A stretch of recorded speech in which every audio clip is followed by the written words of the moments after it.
Class 12-এ education chapter 3 তোমরা সবাই মন দিয়ে শোনো আর লেখো আর সবাই লাইক অ্যান্ড সাবস্ক্রাইব দিয়ে দাও। রাশি হলো যখন কোনো সংখ্যামালার চারিদিকে অন্যান্য সংখ্যাগুলি পর্যবেক্ষণ করা যায় এবং সেইগুলি গড় মান বার করা হয়, তখন সেই কেন্দ্রীয় গড় মানকেই রাশি বলা হয়। রাশির সুবিধা হলো এর দ্বারা কোনো রাশিমালা অর্থাৎ সংখ্যাগুলি সম্পর্কে জানা যায় এবং সহজেই সংখ্যাগুলি পরিমাপ করা হয়। গাণিতিক পদ্ধতিতে সংখ্যাগুলি পরিমাপ করা হয় আর সংখ্যাগুলি নির্ণয় করা হয় এবং এগুলি পর্যবেক্ষণ করে সংখ্যাগুলিকে খুব সহজেই বার করে সমস্যার সমাধান করা হয় এবং এই সংখ্যাগুলি চতুর্দিকে অন্যান্য সংখ্যাগুলি পর্যবেক্ষণ করে তার সঠিকভাবে সাংখ্যমান বার করা হয়।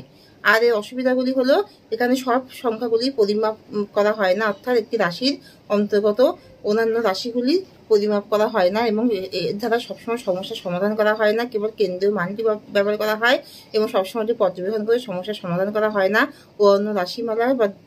দুই বা ততোধিক রাশিমালা সম্পর্কে জানা যায় না এবং এটি কেবল সেই রাশির অন্তর্গত সংখ্যাগুলির গড় স্কোর মান নির্ণয় করে। আর হলো মধ্যম মান হলো কোনো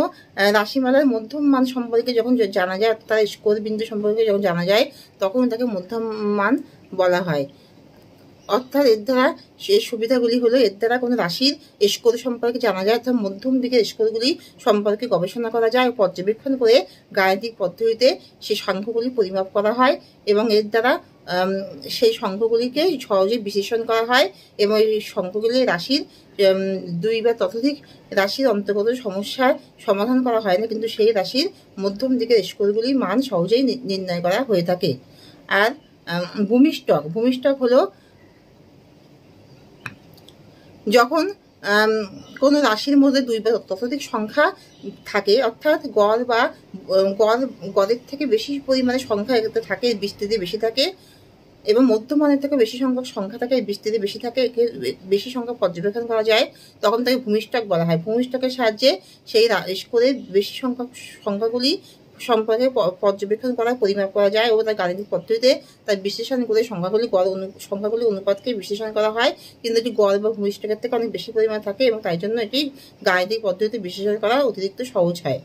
আর অসুবিধাগুলি হলো এখানে দুই বা ততোধিক রাশির মান নির্ণয় করা হয় না, একই রাশির অন্তর্গত স্কোরগুলির মান নির্ণয় করা হয়, এটি গড়ের থেকে অনেক বেশি বিস্তৃতি থাকে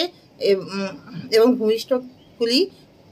মধ্যমানের থেকে অনেক বেশি বিস্তৃতি থাকে, সেই জন্য এগুলোকে সহজে নির্ণয় করার সুবিধা হয়। আর বিচ্ছিন্ন সারি হলো যখন পর্যায়ক্রমে ঊর্ধ্ব স্তর থেকে নিম্ন স্তর পর্যন্ত যখন পর্যায়ক্রমে রাশিগুলিকে বিন্যস্তভাবে সাজানো থাকে তখন তাকে বিচ্ছিন্ন স্তর বলে। অবিচ্ছিন্ন স্তর বলে রাশিগুলি যখন পর্যায়ক্রমে যখন